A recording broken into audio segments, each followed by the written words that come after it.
Welcome back to another episode from Barking Bonds Lab. Before we begin, tell us, where in the world are you watching from today? We'd love to know. Now get comfortable, take a deep breath, and let's dive into today's gripping story.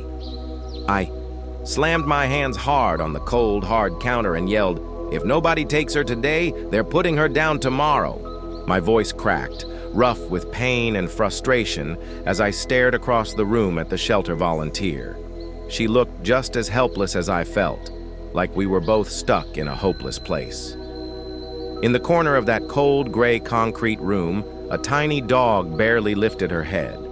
Her tail was bent in the middle, crooked and useless, resting limply on the floor. The sign on her cage read simply, "Broken tail, unadoptable."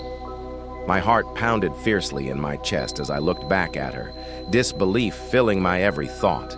Could one little crooked tail really be enough to condemn this sweet, fragile soul to a lonely, forgotten fate? It all began on a rainy Thursday morning, the kind of day that feels gray and endless. I drove to the local animal shelter just outside town, a place that always smelled faintly of disinfectant mixed with wet fur, a constant reminder that every creature inside had come from a rough journey to get there. I'd been volunteering. There for years, feeding the dogs, cleaning cages, walking the restless ones who had been locked inside too long. But that morning, something stopped me cold as I walked down the long row of cages.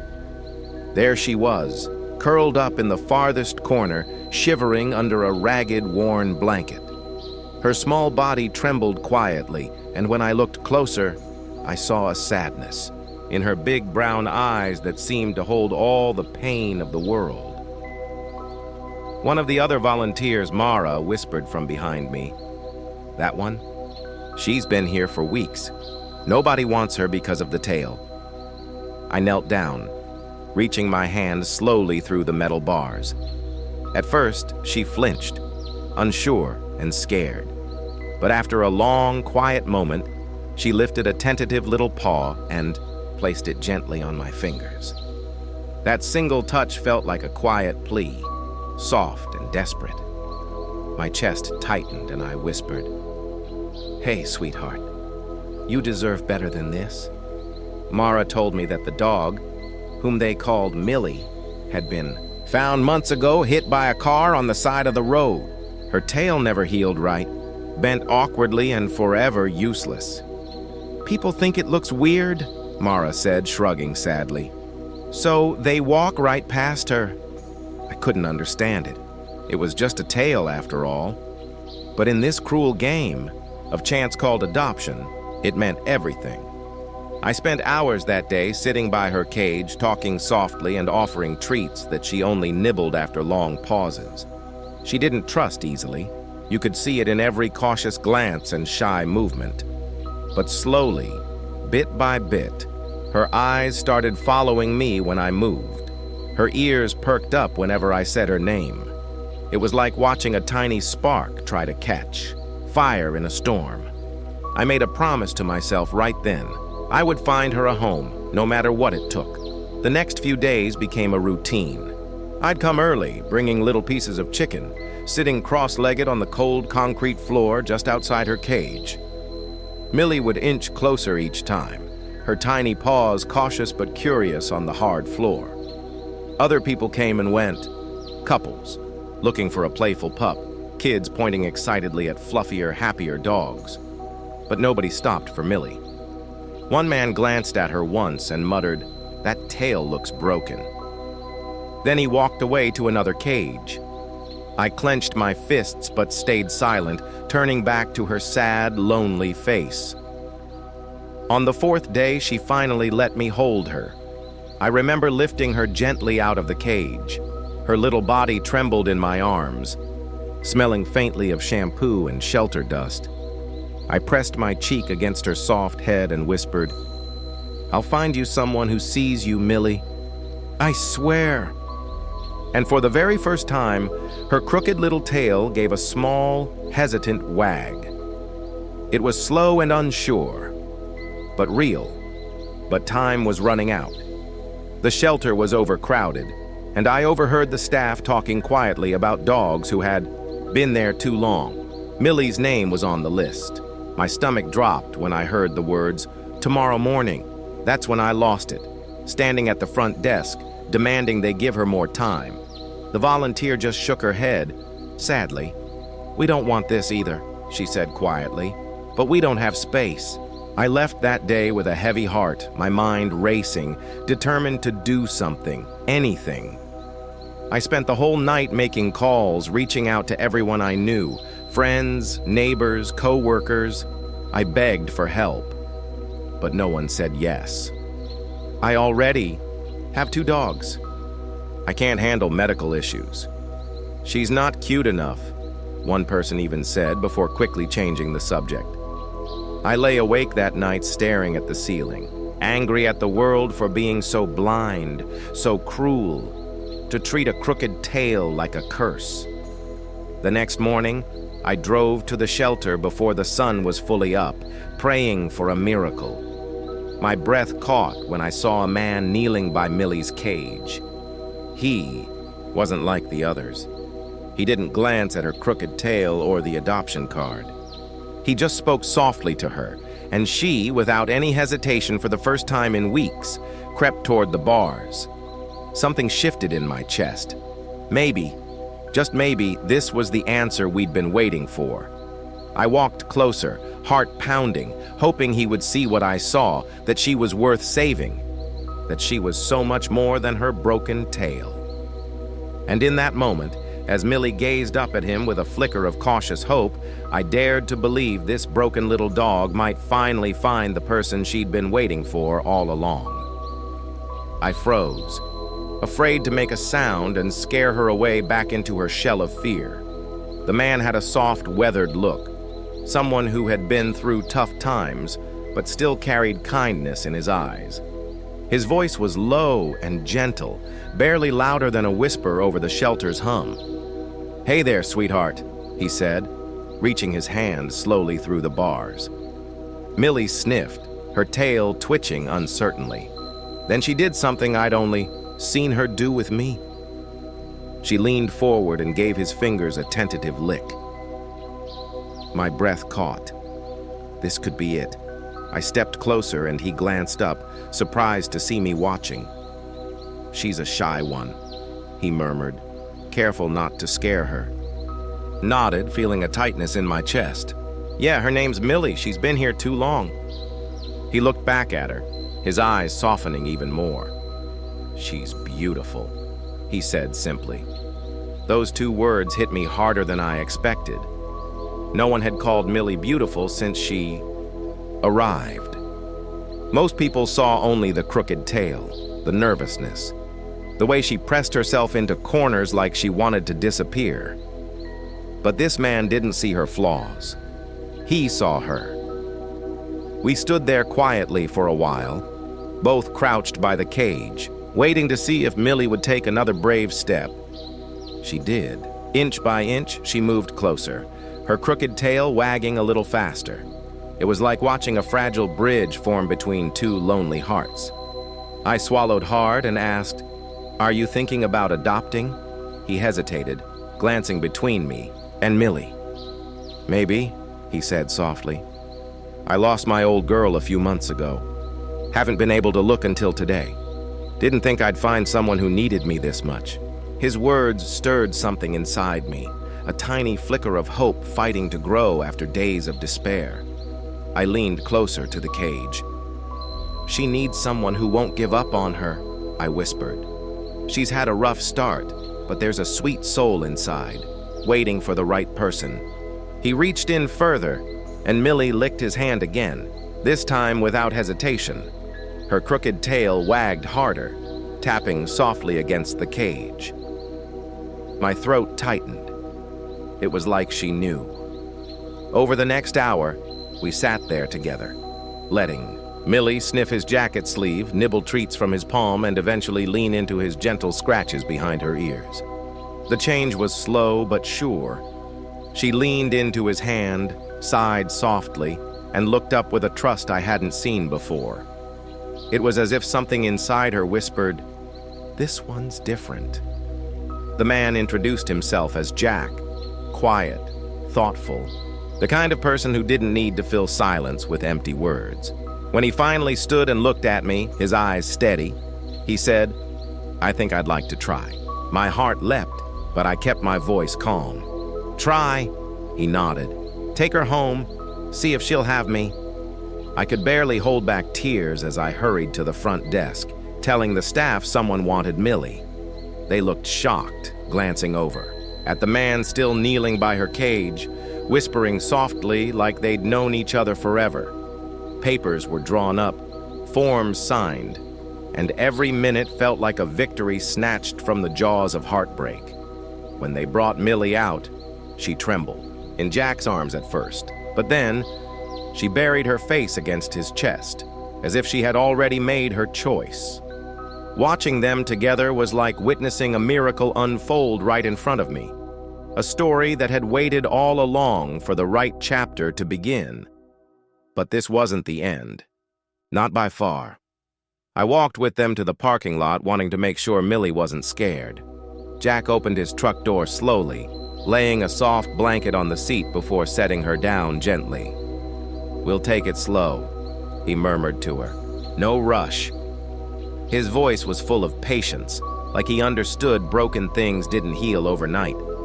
My chest ached in the best way as I stood there watching them, hoping with all my heart this was truly the start of her new life. Still, fear lingered under my hope.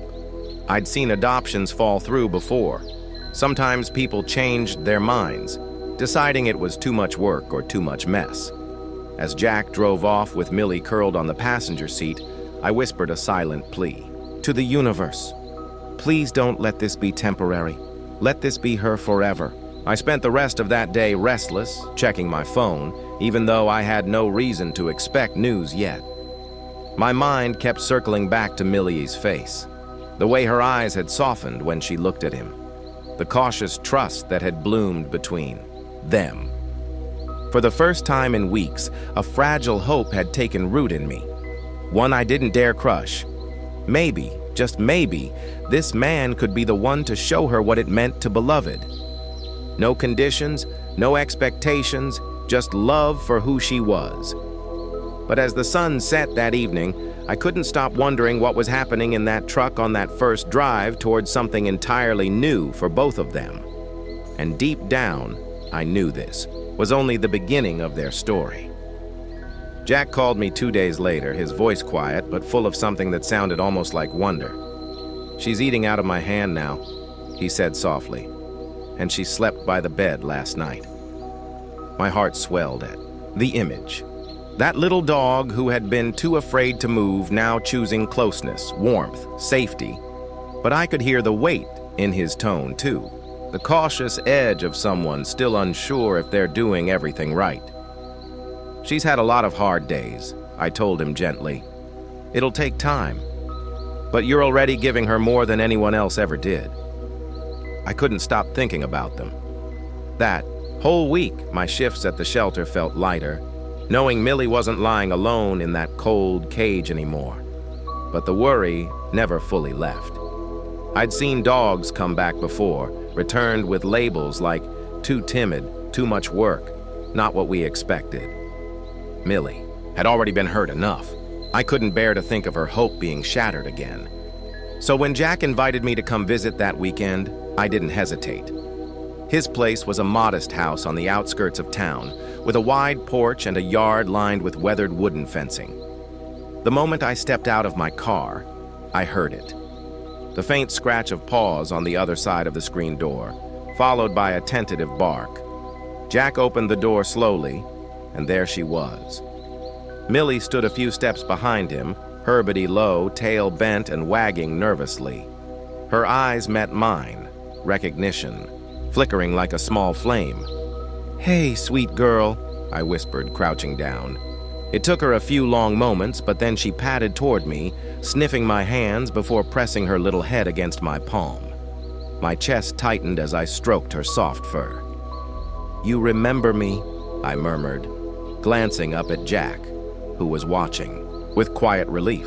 Inside, the house smelled faintly of fresh coffee and cedar, Jack had set up a cozy corner with a soft bed and a basket of toys. But I noticed Millie stuck close to him, her eyes following, his every move like she was afraid he might disappear. "She won't let me out of her sight," he admitted, scratching the back of his neck. "Even if I just go to the kitchen, she'll peek around the corner." I knelt beside Millie, letting her climb into my lap. "She's learning what safety feels like," I said softly. "Right now, you're her anchor. It'll take a while before she trusts that safety doesn't leave." We spent hours talking about her, how she'd flinch at sudden sounds, how she preferred the blanket from the shelter over the new bed, how she hadn't figured out yet that the backyard was hers to explore. I watched Jack as he listened to every word, nodding, patient, never frustrated.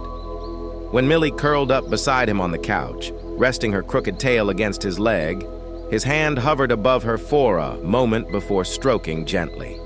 The bond forming.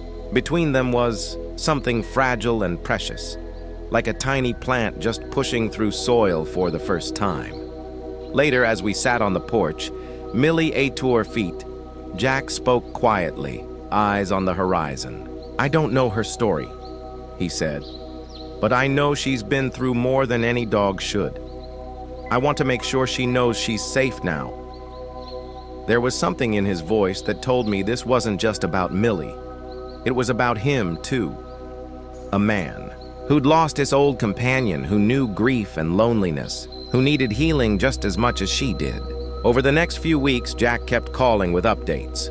The first time, Millie wagged her tail when he came home. The first time she took a nap on his lap.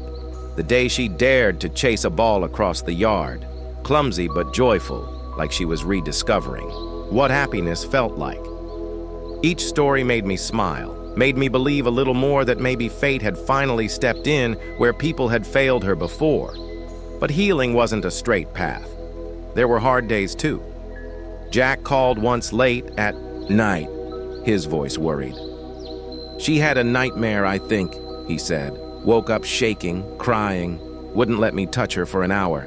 I talked him through it, reminded him that scars like hers ran deep, that sometimes all you could do was be there until the fear passed." He listened, quiet, but determined to do right by her. One Saturday afternoon, about a month after the adoption, I visited again. This time, Millie greeted me at the door with cautious excitement, tail wagging in its crooked arc. She led me to the living room where Jack had left a blanket on the floor. She trotted over to it, lay down, and looked up at both of us like she wanted us to sit with her. We did, and soon she was stretched out between us, eyes half closed in bliss, as Wes stroked her fur. It hit me then, this was what she'd been waiting for all along. Not perfection, not a flawless life, just someone who would sit with her and make her feel loved. As the sun dipped low that evening, Jack glanced at me, a small, genuine smile tugging at his lips. "She's not just surviving anymore," he said softly. I looked at Millie, her body relaxed, her tail giving that endearing crooked wag, and felt my eyes sting. For the first time in her little life, she was finally home. The first hints of spring were just starting to show when Jack called me again, his voice lighter than I'd ever heard it. "You need to come see this," he said. There was laughter in his tone, soft but unmistakable, the kind that carried warmth even over the phone. I didn't need convincing. By now, visiting Millie and Jack felt less like a favor and more like visiting family I hadn't known I needed. When I pulled into his driveway that afternoon, Millie was already at the window, her crooked tail making happy little arcs against the glass. The moment Jack opened the door, she trotted out, not hesitant this time, but eager like she'd been waiting for me all day. Jack followed her out, smiling as he wiped his hands on his jeans. "Watch this," he said, nodding toward the yard. He tossed a bright red ball across the grass, and to my absolute delight, Millie bolted after it without a trace of the nervousness she used to carry. Her little body bounded awkwardly, but with pure, Joy, her tail wagging crookedly the whole time. She pounced on the ball, trotted back to Jack, and dropped it at his feet before nudging it with her nose as if to say again. I laughed, clapping my hands. "Jack, she's playing, really playing." My heart felt full watching her run, free and happy, in a yard that belonged to her now.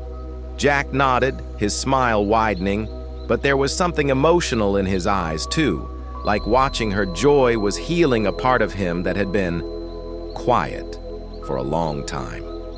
We spent the afternoon throwing that ball, giving her treats, and watching as she explored every corner of the yard with newfound confidence. Jack told me about the little victories they'd had recently, how she'd stopped flinching when he reached for her leash, how she'd started wagging her tail at the sound of his truck pulling into the driveway after work, how she'd climbed onto the couch uninvited one night and slept curled against him until morning, like she'd finally decided she belonged there. But not everything was easy yet. At one point, a car backfired on the street and Millie immediately froze, her body tense, ears back, tail tucked tight. She darted to Jack's side, trembling. Jack crouched beside her, murmuring soothing words, letting her hide against him until the fear passed. I watched the tenderness with which he handled her, the patience in his every move, and felt a lump in my throat. "You're good for her," I said softly. He glanced up, surprised, then smiled a little. "She's good for me too," he admitted, his hand resting gently on her back. As the sun set, we sat on the porch, Millie lying between us, her eye shaft closed as the last light faded. Jack opened up about his old dog, Daisy. How losing her had left a hollow place in his life he didn't think anything could fill. "I didn't know if I could do this again," he confessed quietly, staring out at the yard. "But then I saw Millie, and I thought maybe we could help each other." I looked at Millie, who had shifted closer to him, her head resting on his boot like he was her safe place now, and felt tears prick my eyes. We talked long into the evening, about second chances, about how some souls just find each other when they need it most. Millie would glance between us every so often, tail giving that crooked little wag, as if she understood she wasn't just a rescued dog anymore. She was part of something bigger now, a family slowly stitching itself together. When I finally drove home, the image stayed with me, Jack on the porch, Millie leaning against his leg. Both of them quietly whole in each other's company, and deep in my heart, I knew their journey was just beginning. With so many more moments of healing, love, and trust waiting just around the corner, the warmth of spring settled in fully. And every time I visited Jack and Millie, the air felt lighter somehow, as if the little dog had managed to sweep away the heaviness that once clung to their home. Jack greeted me with a grin the moment I pulled into his driveway one Saturday. But this time, Millie wasn't just waiting by the window. Shikame bounding out of the house, ears flopping, tail wagging its crooked wag with full enthusiasm. It wasn't just cautious happiness anymore. It was pure excitement, the kind that only comes from trust that's been earned and love that feels safe. Jack laughed as Millie barreled toward me. "I think you're one of her favorite people," he teased, leaning against the porch rail. I knelt down, arms open, and Millie leapt into them without hesitation.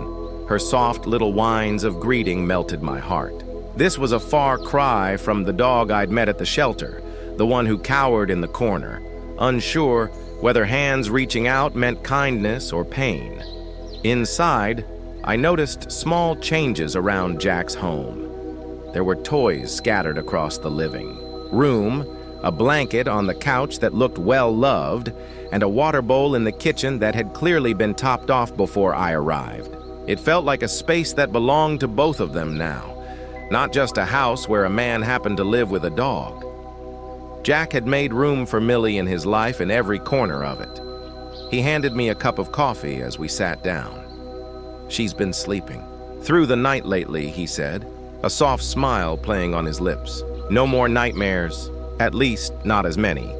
And when I leave for work, she waits by the window, but she doesn't panic anymore. That's because she knows you'll come back," I said, glancing at Millie, who was now curled at Jack's feet, tail tapping gently against the floor. "She trusts you, Jack. That's huge for her." He leaned down to scratch behind ours, his expression tender. "She saved me, you know," he said quietly. I tilted my head, curious, and he continued.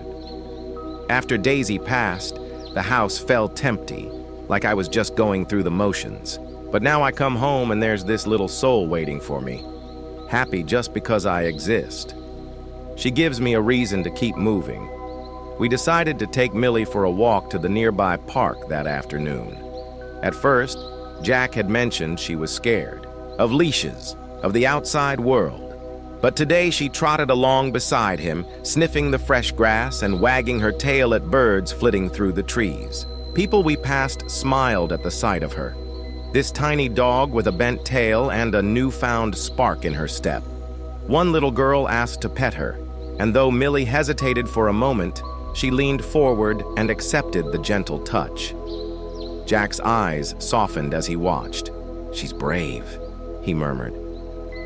I smiled, feeling proud of both of them. We found a sunny patch in the park and sat down while Millie explored nearby. Jack started telling me more about his life before Millie. The loneliness after Daisy, the quiet that wasn't peaceful but heavy. How he'd walked into the shelter that day thinking he was just looking, not ready for another dog. And then he saw Millie sitting there, eyes full of fear and longing all at once. "It felt like she needed me," he said. "But the truth is, I needed her too." Millie eventually trotted back to us, dropping a stick at Jack's feet with an expectant look. We spent the next hour tossing that stick, laughing every time she ran after it like it was the most important job in the world. The crooked wag of her tail became the rhythm of our afternoon, a quiet reminder that happiness doesn't have to be perfect to feel real. Later, as we headed back, Millie stayed close to Jack, her leash loose, her steps steady. The bond between them was unspoken but strong, built on trust, patience, and love that neither of them had been sure they'd find again. Watching them together made my chest ache in the best way, like I was witnessing something rare and beautiful blooming right in front of me. That night, as I drove home, I couldn't stop smiling. The world hadn't been kind to Millie before, but now, every day with Jack seemed to stitch new threads of joy into her story. And I knew deep down this was just the beginning of something truly special for them both. The weeks that followed brought even more change. And every visit to Jack's house felt like stepping into a place where healing was quietly unfolding. Millie greeted me at the door each time now, not just wagging her crooked tail, but hopping excitedly, little paws tapping against the floor, as if she couldn't wait another second to see me. Jack stood behind her, his own smile just as warm, and I couldn't help but think how both of them had come so far in such a short time. One sunny Saturday morning, Jack suggested a trip to the lake. "I want to see how she does with water," he said, glancing at Millie, who perked up at the sound of his voice, even if she didn't know the words. We packed a small bag with snacks, bottled water, and a blanket, then loaded Millie into the truck. She stuck her head out the window the entire ride, ears flapping, tail wagging at every passing tree and field. The sight of her pure joy made both of us laugh more than we had in a long time. When we arrived, the lake stretched out before us, glittering under the morning sun. Jack unclipped Millie's leash once we found a quiet spot away from other visitors. At first, she just sniffed the sand, testing the ground beneath her paws. Then, with an uncertain glance back at Jack, she trotted toward the water. A tiny wave lapped at her feet and she jumped back, surprised but curious. Jack crouched beside her, dipping his hand in the water and letting it trickle through his fingers. "See, Millie, it's safe," he said softly. Slowly, step by step, she followed his lead until her little paws were in the shallows. By the time we spread the blanket and sat down, she was splashing happily, darting in and out of the water as if discovering a whole new world. We watched her play, Jack leaning back in his elbows, looking more relaxed than I'd ever seen him. You know, he said quietly after a while, I used to think happiness came in big life-changing moments. A promotion, a new house, big milestones. But now, watching her do something as simple as learning to trust water, that feels bigger than all the rest. I nodded, understanding what he meant. Millie had a way of making every small thing feel like a victory worth celebrating. When she chased, a seagull clumsily or rolled in the sand with her crooked tail wagging wildly, we cheered for her like proud parents. When she curled up next to Jack on the blanket, damp and tired but content. It felt like the universe had handed us a reminder that joy could be quiet, simple, and still completely overwhelming. On the way home, Millie slept between us on the truck's bench seat, her head resting on Jack's thigh. He looked down at her, brushing a hand over her soft fur. I can't imagine life without her anymore, he admitted. His voice was low, thoughtful. She's not just my dog. She's family now. I saw the truth in his words, in the way he looked at her, like she was a piece of his heart he'd been missing all along. Over the next week, Jack kept sharing little updates with me. Millie had started bringing him her favorite toy every morning, a quiet way of asking for playtime before he left for work. She greeted neighbors with cautious friendliness, no longer shrinking back at every new face. And most of all, she'd taken to sleeping beside him every night, curling up close as she could, breathing deep and easy, safe at last. One evening, I stopped by unannounced to drop off some treats I'd found at the pet store. I found Jack on the porch, guitar in hand, singing softly while Millie lay beside him, eyes half closed, tail thumping lazily in time with the music. The sight was so peaceful, I didn't want to interrupt. It was a picture of love built slowly, patiently, and with more tenderness than words could capture. When Jack finally noticed me, he just grinned, waving me over. She likes music, he said, as if that explained everything. And maybe it did, because in that moment, watching them together, under the fading light, it felt like the three of us were part of something that was only growing stronger day by day, moment by moment. A story that was far from over. The start of summer brought a new kind of warmth to Jack's home. One that wasn't just from the sun beating down on long afternoons, but from the comfort that had settled in between him and Millie. Each time I came by, it felt less like I was visiting a man and his rescue dog, and more like stepping into the life of a family that had always meant to find one another. Millie's confidence had grown so much that now, instead of waiting at the door, she would bolt down the front path to greet me before I even got out of the car. Her crooked tail wagged so hard, it seemed like it might lift her off the ground. Jack was on the porch sipping his coffee, watching her with that soft look he reserved only for her. I swear she knows your car now, he called, smiling. I laughed, crouching to scoop Millie up as she covered my chin with happy licks. The dog, who once hid from everyone, now showered the people she trusted with affection, as if making up for lost time. That day, Jack wanted to take Millie on a small adventure, a trail through the woods not far from town. She's been curious about the deer when we drive by, he said, grabbing her leash. I thought she might like seeing where they live. Millie wagged as though she understood every word. We packed water, a few sandwiches, and some treats for her before setting out. The woods were alive with the sounds of bird song and rustling leaves.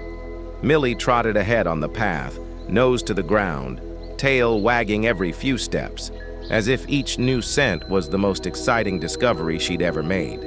She darted between trees, ears perked, then ran back to check on Jack before bounding forward again.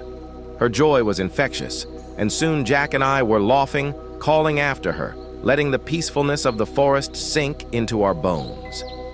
Halfway through the trail, we stopped near a small clearing where sunlight filtered through the branches. Millie found a fallen log and hopped up on it, looking proud of herself as Jack cheered her on. He tossed her a treat, and she caught it mid-air, landing in the grass with a happy bark. She's come such a long way, I said, watching her. Jack nodded, his gaze soft as he followed her movements. She used to shake at every little noise, he murmured. Now look at her. She's free. We stayed in that clearing for a while, eating our sandwiches and tossing sticks for Millie, who raced back and forth until she collapsed beside us, panting happily. Jack reached down to stroke her fur, his hand gentle. Sometimes I wonder who rescued who, he said with a quiet laugh. I thought I was giving her a home, but she's given me a reason to get up every morning. His voice was full of something deeper than happiness. It was gratitude, like he'd been given a second chance at life and wasn't about to take it for granted. On the way back, we came across another hiker with a small dog. Millie hesitated at first, but then after a little sniff and a wag of her tail, greeted the other dog politely. Jack's face lit up at the sight. "That's new," he whispered, and I could hear the pride in his voice. Every step forward Millie took was a milestone for both of them. When we got home, Millie curled up on the porch swing between us, eyes drooping. As the evening breeze carried the scent of wildflowers, Jack set down his glass of lemonade and looked over at me. "You know," he said thoughtfully, "there was a time I thought I'd just go through life alone after Daisy, but Millie showed me there's always room for love, even when you think you've run out of space for it." I glanced at Millie, who stirred just enough to nudge Jack's hand with her nose before sighing happily in her sleep. "She knew you needed her," I said softly. Jack nodded, his eyes never leaving Millie. "And I'll spend the rest of my life making sure she knows she's safe now," he promised quietly. The three Ophis sat there for a long while, the sun dipping low. The world around us still and peaceful. It felt like the beginning of something bigger than any of us could put into words. A story still unfolding, one gentle moment at a time. August rolled in with warm breezes and long evenings, and every day seemed to bring another small victory for Millie.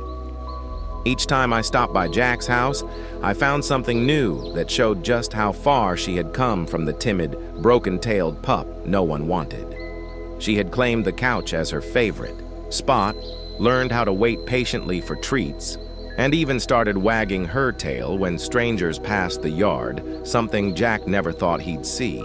The bond between them was growing deeper with every sunrise, like roots spreading silently beneath the surface, strong and unbreakable. One Friday afternoon, Jack called me with an idea. "There's a small fair over in Willow Creek this weekend," he said, sounding a little hesitant. I was thinking of taking Millie, see how she does with a crowd, but I could use another pair of hands just in case. I agreed without hesitation, knowing how important this step was for both of them. Social settings had always been hard for Millie, and Jack wanted to help her learn that the world could be safe and kind. The fairground was buzzing with life when we arrived the next day. The scent of popcorn and fresh hay filled the air, mingling with laughter and the sound of country music drifting from the main stage. Millie stayed close to Jack at first, her body tense, ears flicking at every unfamiliar sound. But his calm presence, his steady hand holding the leash, gave her courage. Bit by bit, she started exploring, sniffing the grass, wagging her crooked tail tentatively as children ran past. We wandered through the rows of stalls, stopping to watch. A clown make balloon animals and a young couple dance to the music. Millie drew a few curious looks, her broken tail catching people's eyes, but Jack met every glance with quiet pride, never once letting her think she was anything less than perfect. A little girl approached hesitantly, asking if she could pet Millie. Jack crouched down to Millie's level, giving her time to decide. After a moment, Millie stepped forward, tail wagging softly as the girl stroked her fur. The smile on Jack's face was one I knew I'd remember for years. Later, we sat on the grass, near the edge of the fair, watching the sun dip low as Millie chewed on a stick she'd found. Jack leaned back on his hands, his gaze fixed on her. "She's brave," he said quietly, almost to himself. "Braver than I'll ever be. After everything, she still tries to love the world." His words carried a weight I felt deep in my chest. "Millie," who had been tossed aside and left unwanted, was learning to trust again. And in doing so, she was teaching Jack and all of us what resilience really looked like. As the evening lights came on and fireflies began to flicker, Millie curled up between us, tired but content. People passed by, some stopping to say how sweet she was, others just smiling at the sight of her nestled safely with Jack. Each time he thanked them with a quiet nod, but his focus never strayed from her for long. This was his family, his responsibility, his heart. The ride home was peaceful, Millie's head resting on Jack's knee as the truck hummed along the dark country roads. He reached over to scratch behind her ears, murmuring softly words meant only for her. I sat quietly, not wanting to break the spell of that moment, knowing it was something precious, something neither of them had ever thought they'd find.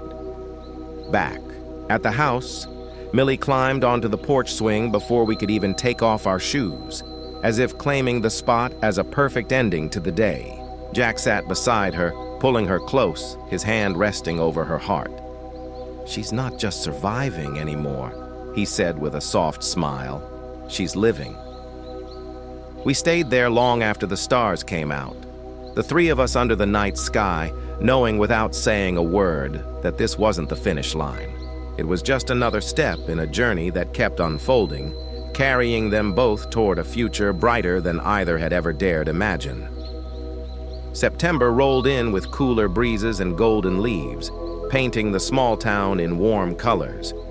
Jack had settled into a rhythm with Millie that looked effortless from the outside, but it had been built on patience, kindness, and countless small acts of love.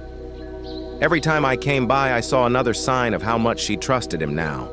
The way she followed him without hesitation, the way she curled against him on the couch as though his arms were the safest place in the world.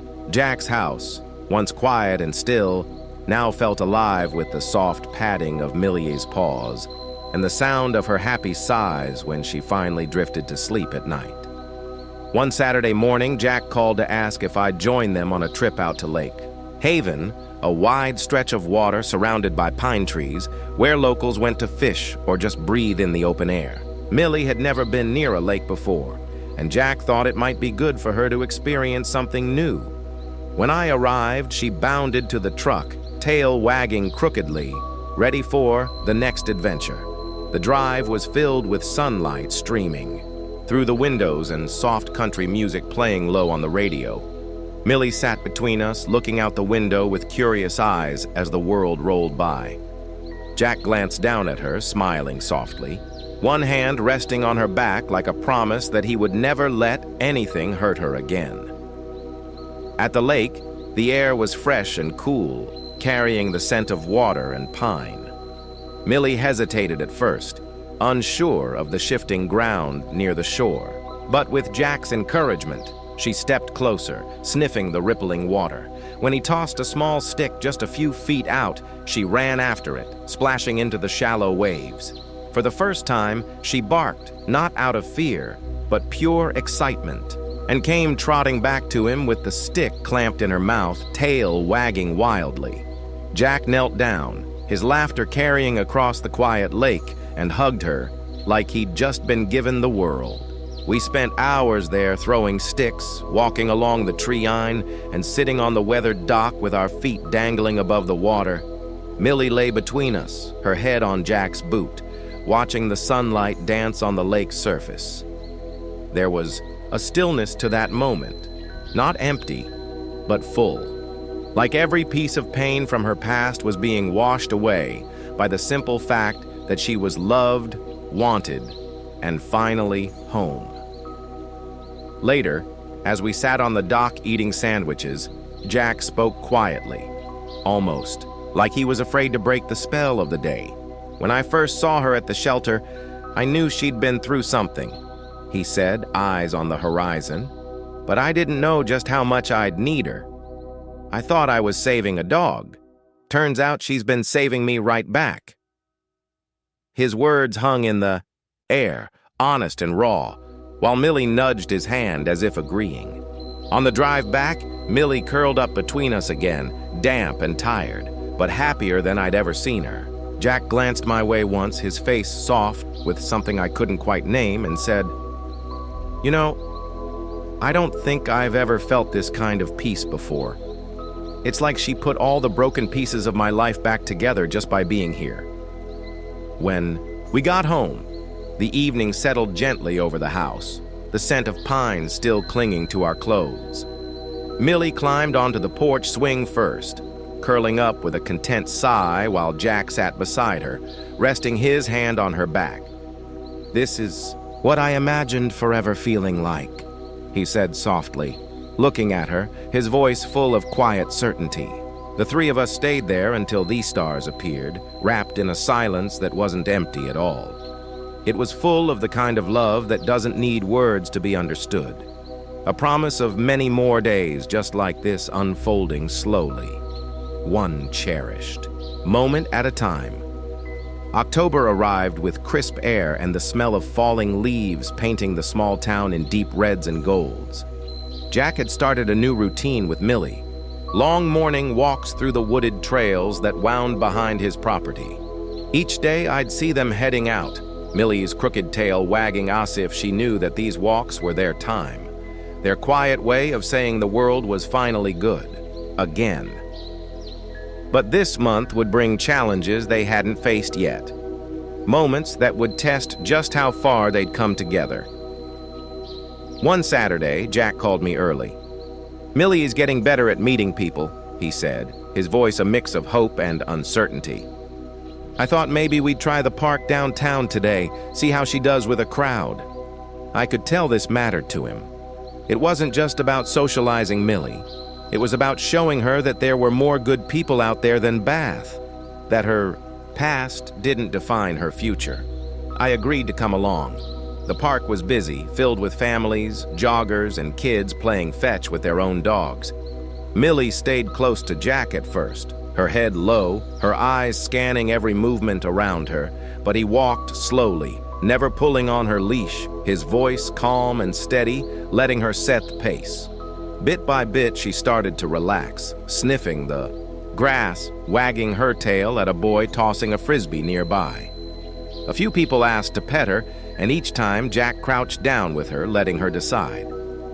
Slowly, she began to lean into the kind hands offered to her, as though realizing that not everyone wanted to hurt her. At one point, a big dog barked loudly, startling Millie. She froze, tail tucked, eyes wide. Jack immediately knelt down, blocking out the noise of the park for her. "It's okay, girl," he whispered, rubbing her ears gently. "I've got you. You're safe." It took a minute, but she lifted her head again, trusting him completely.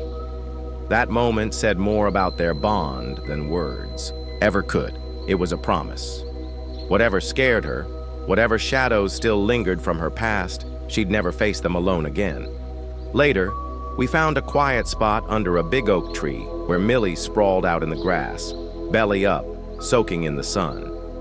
Jack chuckled, lying beside her, his arm resting across her chest like he was holding on to the most precious thing in the world. "You think she knows she's home now?" hesked softly, glancing my way. I smiled, watching Millie's eyes drift closed, and said, "I think she's known since the day you walked her out of that shelter." On the way back to the truck, an older woman stopped us.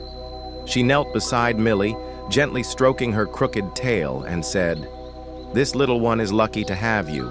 Jack didn't hesitate, his voice quiet but sure when he replied, "No, ma'am. I'm the lucky one." The ride home was peaceful, Millie dozing with her head in Jack's lap while he hummed softly to the radio.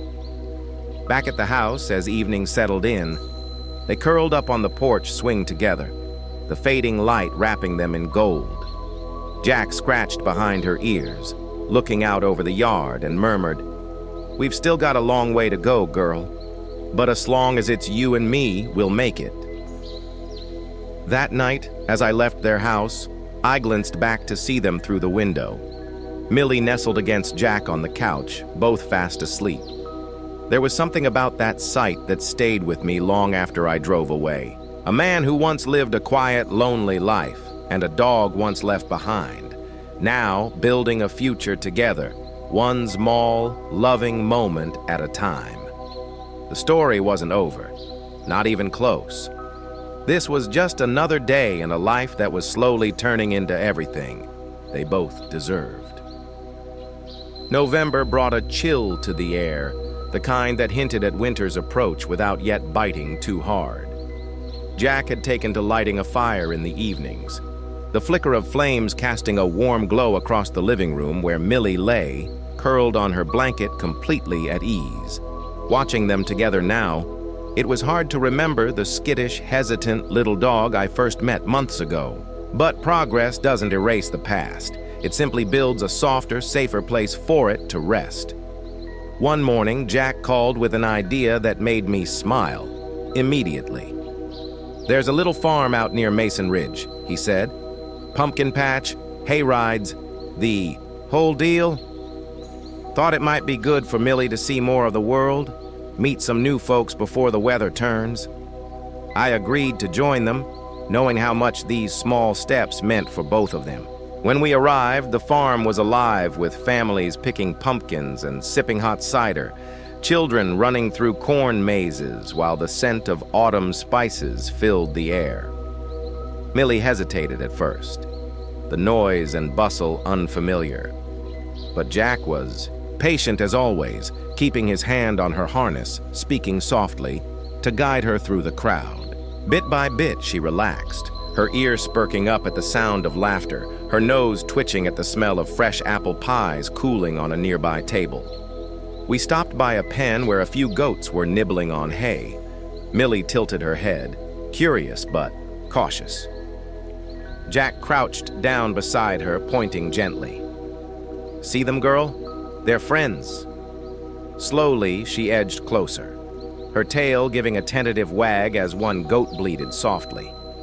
It was another tiny step forward, a quiet victory only Jack and he truly understood. Later, we rode on a hay wagon pulled by two big horses, the sky painted with streaks of orange and pink as the sun dipped lower. Millie sat between us, her body pressed against Jack's leg, watching the world pass by with wide eyes. Jack leaned down to whisper something to her, words too soft for me to catch. But I saw the way her tail started wagging again, crooked but full of life. Afterward, we sat by a bonfire where people toasted marshmallows and shared stories. A little girl approached, asking Shy if she could pet Millie. Jack looked at Millie first, letting her choose, and when Millie stepped forward, the girl's face lit up. "She's beautiful," the child said, stroking her gently. Jack smiled, his eyes warm as he replied, "She sure is." On the ride home, the truck was filled with the quiet hum of the heater, the smell of straw still clinging to our clothes. Millie slept soundly, her head resting on Jack's lap, and I could see something settling in him too, a peace that hadn't been there before she came into his life.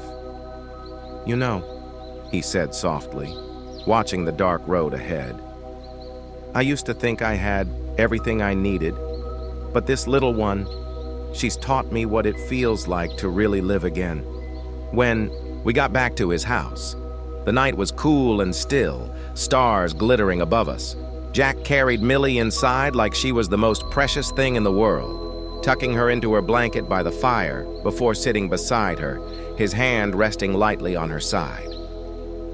I left quietly a little while later, glancing back through the window to see them both bathed in the golden glow of the flames. Two souls finding home in each other, step by gentle step, with so much more of their story still waiting to unfold. December came softly that year, blanketing the town in snow that sparkled under streetlights like tiny diamonds. Jack had decorated his porch with a string of warm white lights, nothing too fancy, but enough to make his little house glow against the winter night. Inside, the fire burned bright, and Millie had found her favorite spot curled up right in front of it, her crooked tail twitching in her sleep, as though chasing dreams of open fields and warm sunshine. One afternoon, Jack invited me along to a holiday market downtown. "I think Millie is ready," he said with a hopeful grin. "Crowds, music, all of it. I just want her to see how good life can be." We bundled up and headed out, Millie trotting beside Jack in her little red sweater that matched his scarf. The market was bustling, filled with the smell of roasted chestnuts and cinnamon, the air alive with laughter and the distant sound of carolers singing. At first, Millie stayed close to Jack, her eyes wide at the swirl of activity around her. But, as always, he gave her team. When a kind-faced vendor knelt down to offer her a treat, Jack waited for her to choose, smiling as she stepped forward to accept it, tail wagging. It was a simple moment, but seeing her trust a stranger made my heart swell. Bit by bit, the scars of her past were fading, replaced with new, brighter memories.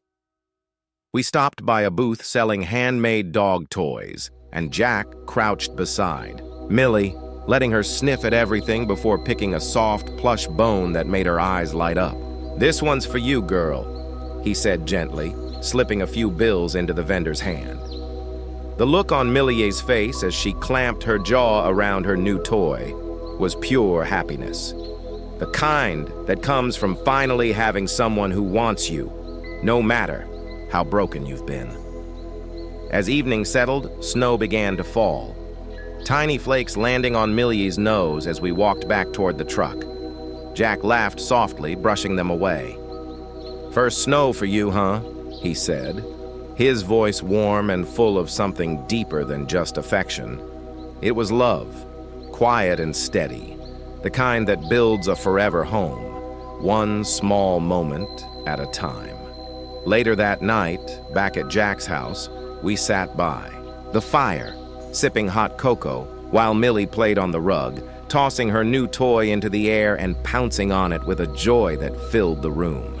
Jack watched her for a long time, his eyes soft, before saying quietly, "You know, there was a time I didn't think I had anything left to give. And then she came along, and it's like my heart finally woke up again."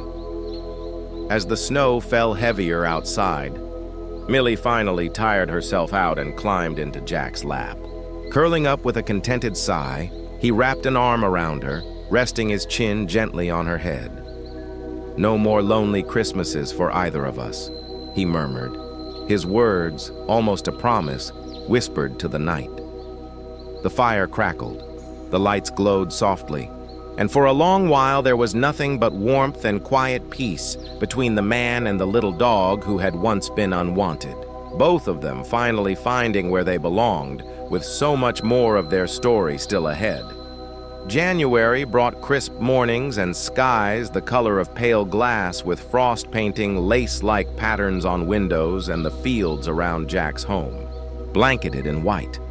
Millie had taken to bounding through the snow every morning, leaving little trails of paw prints that wound across the yard, her crooked tail wagging high as if every fresh flake was a gift made just for her.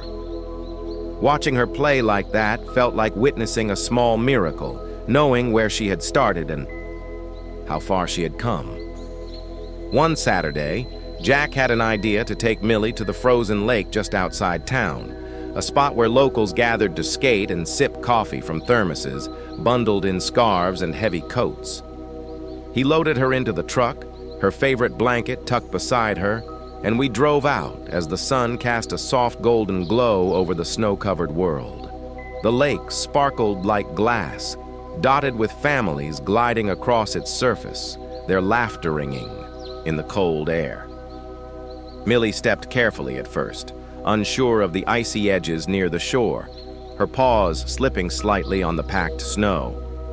Jack crouched beside her, holding the leash loose but ready, murmuring gentle words to keep her calm. When a little boy skated by and waved, Millie's tail twitched in curiosity, and soon she was sniffing at the boy's mittened hand, her body relaxing bit by bit. Jack's smile was quiet, but full of pride, a reflection of how much patience and love he had poured into helping her trust the world again. After a while, We settled on a bench near a small fire pit, sipping hot chocolate while Millie nestled against Jack's boots. A couple walked by with their own dog, a shaggy golden retriever, who wagged enthusiastically at Millie. At first, she tucked herself closer to Jack, but his calm presence gave her courage, and soon the two dogs were sniffing each other, tails wagging as though they'd been friends forever. It was another one of those moments that spoke volumes. A quiet victory stitched into the fabric of this new life she was building with him. As the sun began to dip low, Jack pulled his coat tighter and glanced down at Millie, who was watching the ice skaters with fascination. "She's teaching me just as much as I'm teaching her," he said softly, his breath visible in the cold. "I thought I was saving her, but maybe she's the one saving me." There was a weight to his words, the kind that comes from a man rediscovering pieces of himself he thought were gone forever. The drive home was silent, except for the hum of the heater and Millie's soft snores from the back seat. The warmth of the truck and the slow rhythm of the road made it feel like time itself had softened, every mile another thread binding Jack and Millie closer together. When we got back, Jack carried her inside, setting her gently on her blanket by the fire as if she were the most precious thing he'd ever held. Later that evening, with the house quiet except for the crackle of flames, Jack sat beside Millie, his hand resting lightly on her back. "We've got so much ahead of us, don't we, girl?" he whispered, his eyes fixed on the little dog who had once been unwanted, now the center of his world. She stirred, leaned into his touch, and let out a sigh that sounded like contentment itself. The moment lingered, warm and full of promise, a reminder that sometimes life saves its best surprises for when you least expect them, and their shared story was still only just beginning. By February, the snow had started to melt in patches, leaving behind muddy trails and damp grass where Millie loved to roll around, her fur getting messy in a way that made Jack laugh every time. The days were slowly growing longer, and there was a sense of newness in the air, as if life was stretching itself awake after a long winter. Millie's crooked tail wagged with every step she took, no longer timid or hesitant, but full of joy, as if she finally understood she belonged to someone who would never leave her behind again. One weekend, Jack decided to take Millie on a longer adventure than usual. "We're heading to the cabin," he told me that morning, his voice carrying a spark of excitement. "She deserves aerial trip away from everything, just me and her in the woods." We packed up the truck with blankets, food, and a couple of new toys Jack had bought just for Millie. She sat in the back seat, watching the world go by through the window, her head tilting every time the truck hit a bump or a bird flew past. The cabin was a small wooden place tucked into the edge of a forest with a lake not too far away and a porch that looked out onto nothing but trees. As soon as the truck stopped, Millie leaped out, nose to the ground, tail wagging in eager bursts. As she explored her new surroundings, Jack watched her with a quiet smile, his hands shoved into his jacket pockets, as if just seeing her like this made every ounce of effort worth it. The first evening, we built a fire outside, the air cool but not biting, the smell of pine mixing with wood smoke. Millie sat between Jack's boots, eyes wide as she watched the flames dance. He roasted hot dogs on a stick, slipping little pieces to her now and then, laughing softly every time she looked up at him, like he'd just given her the best gift in the world.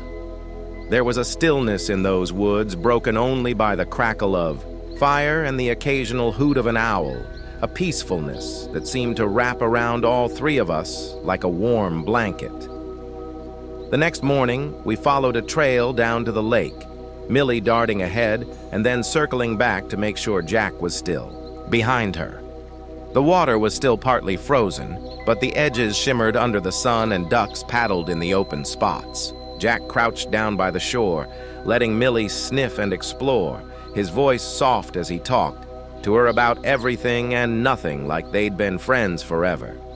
She seemed to listen, tilting her head, her crooked tail wagging every time his voice hit that tender note that only comes from love. Later, we sat on the porch as the sun dipped low, painting the sky with streaks of pink and gold. Millie curled up on Jack's lap, exhausted from a day of running, her little body warm against his chest. He looked out at the trees and said quietly, almost to himself, "I used to think my life was just about getting by day after day. Then she showed up, and now every day feels like it matters." He pressed a kiss to the top of her head, his eyes soft, full of a promise he didn't even have to say out loud. That night, Millie slept in the bed between us, snoring softly, her paws twitching in dreams that seemed far happier than the ones she used to have. The cabin was silent except for the sound of her breathing, and there was a kind of peace there I hadn't felt in years. As I drifted off, I thought about how strange it was that a little dog nobody wanted could change a man's world so completely, and how beautiful it was to see two souls find the home they'd been searching for all along. With so much of their story still waiting to be written, March arrived with sudden bursts of rain that washed away the last of the snow, leaving the earth soft and full of the scent of new beginnings. Millie had grown more confident with every passing week, bounding through puddles without hesitation, her crooked tail wagging in gleeful arcs. The bond between her and Jack had only deepened. Every look, every shared moment woven into a quiet tapestry of trust and love. One weekend, Jack decided it was time to take Millie to the town's Saturday market for the first time. He had hesitated for weeks, worried the crowds might overwhelm her, but something in her eyes that morning, a spark of curiosity as she watched him lace his boots, convinced him she was ready. He clipped on her leash, crouched to give her a gentle pat, and said, "We're going to meet some new friends today, Millie. Don't worry, I'm right here." She tilted her head, ears twitching as though she understood every word. The market was alive with color and chatter, stalls filled with fresh produce, homemade pies, and flowers that filled the air with sweetness. Millie walked close to Jack at first, glancing nervously at passing strangers, but his steady hand and soft reassurances kept her grounded. Before long, she was sniffing baskets of apples and wagging her tail at children who knelt to pet her, their laughter ringing like bells. A woman selling flowers handed Jack a small bouquet and said, "She's got a brave little heart, that one." Jack's smile was quiet, but full of pride, as he tucked a daisy behind Millie's collar, making her look like the happiest pup in the world. Later, they sat on a bench near the edge of the market, sharing a cinnamon roll while Millie watched the world go by. She rested her chin on Jack's knee, eyes soft, content in the simple joy of being by his side. He stroked her fur and said softly, "You know, I never used to stay long in places like this. Always felt like I didn't belong. But with you, it feels different.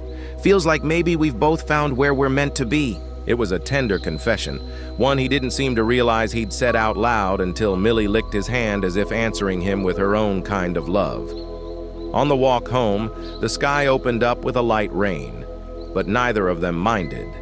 Jack pulled his jacket over Millie to keep her dry, jogging the last few blocks with her safely bundled in his arm. By the time they reached the house, both were laughing.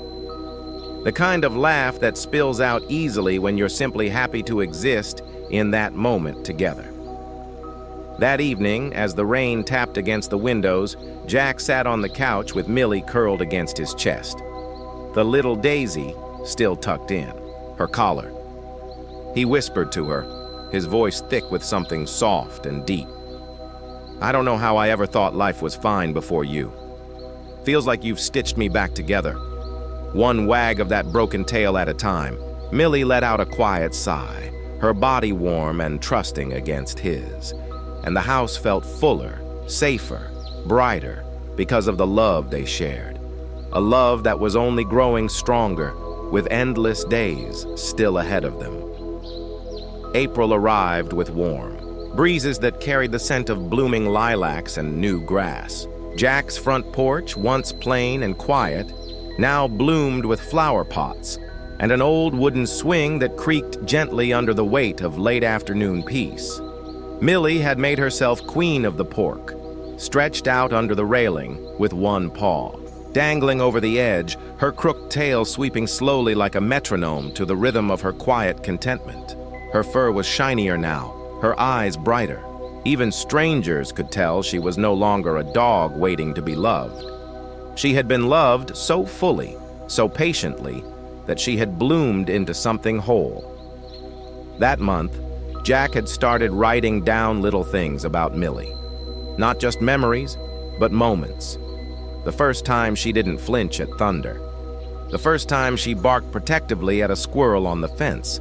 The way she snored when she slept too deeply, and how she always brought him her favorite toy when she wanted to sit close. He kept the pages in a small leather notebook on the side, table next to his favorite chair.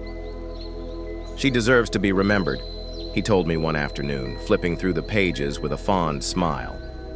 Every good thing she's given me deserves a place to stay. Millie had become a fixture in the community, too. People knew her at the market, waved when Jack walked her into town. Kids asked to pet her. Older folks smiled at her crooked tail and said, "She's got personality."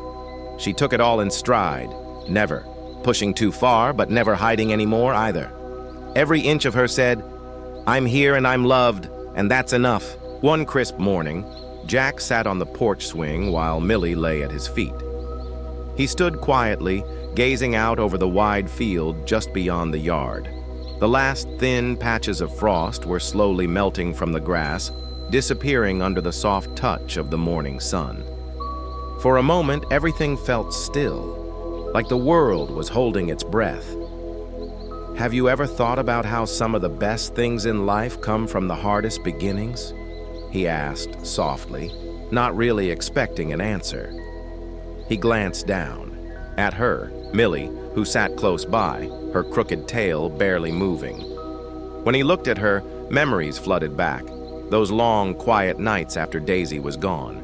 Nights when it felt like time had slipped past him, leaving only silence and emptiness. He never imagined he'd feel hope or happiness again. But then she came along and changed everything. Millie lifted her head at the sound of his voice. Slowly, she stood and placed her soft paws gently on his knee. Jack smiled warmly and reached down to scratch under her chin. "Hey, girl, I see you," he whispered, his voice full of quiet love. That afternoon, the two of them took their usual walk, along the tree-lined path behind the house. The birds sang softly in the fresh spring air, and the trees were just starting to bud with new green leaves. Millie moved a little slower now, her steps careful and steady, but she never fell behind. Jack didn't rush her. He let her stop, whenever she wanted, sniffing the breeze or resting when her little legs grew tired. He always stayed right beside her, patient and calm. At one point, they paused near the creek, where she used to splash happily during warmer months. Jack sat down on the old wooden bench, and Millie settled next to him. The gentle breeze ruffled her ears, and for a long while neither of them moved. The silence between them wasn't heavy or sad. It was peaceful, a quiet kind of stillness that said everything without a single word. As evening came, the sky softened into shades of violet and pink. Jack lit a fire in the backyard pit and sat back to watch the flames flicker and crackle. Millie curled up beside him on the old wool blanket she always chose. He placed a gentle hand on her back and said, "You've given me more than I ever thought I would have again. You're the beginning of all the good things that came back. To me." Her breathing was slow and steady now. She blinked up at him once, then rested her chin on his boot. As the stars started to twinkle in the night sky, Jack sat quietly, watching the slow shift of darkness and light above. He didn't think about the shelter or all the hard years before Millie came into his life. Instead, he thought only of the days they had shared. Every nap on the porch, every long walk, every early morning greeting with that little crooked tail wagging just for him. That night, Millie passed away quietly under a soft blanket, in the home she had made her own. Jack was right there beside her, his hand resting gently on her chest. He whispered how much she was loved, how much she had given him, and how she had never been alone, not for a single moment since the day he brought her home. He buried her beneath the old oak tree in the backyard, the same tree they passed every day on their walks. He placed a simple, smooth stone there with her name engraved, and the words that had proven true every day: "You were always enough." In the weeks that followed, Jack kept walking the same path they had shared. He still paused by the creek, still sat on the porch swing during quiet evenings. The house was quieter now, yes, but not empty. Millie had filled it with a kind of love that never fades. He could see her in the flicker of a shadow, hear her in the soft thump of the wind, feel her close in the spaces where she used to sleep. One bright spring morning, a neighbor came by with a young dog found wandering near the woods. She asked Jack if he might take him in just for a little while until someone else could give him a home. Jack knelt down slowly, looking into the uncertain eyes of a dog who didn't yet know what safety meant. He reached out a steady hand. "Hey there, buddy," he said gently, his voice calm and kind. "It's okay. You're not alone." And just like that, love began again.